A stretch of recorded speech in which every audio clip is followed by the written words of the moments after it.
কার্ডের রাজনীতি না, বরং আমরা কাজের রাজনীতি করতে চাই। শ্রমজীবী মেহনতি মানুষকে তাদের অধিকারকে নিশ্চিত করা, তাদের জন্য আমাদের দায়িত্ব পালন করা, ইনভেস্ট করার মধ্যে আমাদের কল্যাণ।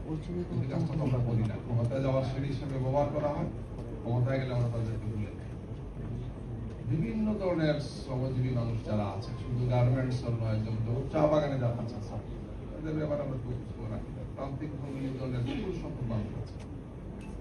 সবগুলো বিষয়কে সামনে রেখে একটা জাতিকে তার পলিসি করা লাগে, এবং আমাদের পলিসি নির্ধারণের ক্ষেত্রে যদি টপ 3টা থাকে তার মধ্যে এটি হবে যে শ্রমিকদের জন্য আমাদের পলিসি এবং সেটাকে ইমপ্লিমেন্ট করা, তার প্রায়োগিক দিককে নিশ্চিত করা। আজকে যে প্রস্তাবগুলো দিয়েছেন আমরা সবাই দেখেছি, আমি একটু পড়েছি, আগামী দিয়েছিলাম, কিছু বলেছিলাম, আজকে আবার শুনবো না, সব কথাই এখানে আছে। কিন্তু এটাকে কে বাস্তবায়ন করবে, কারা করবে?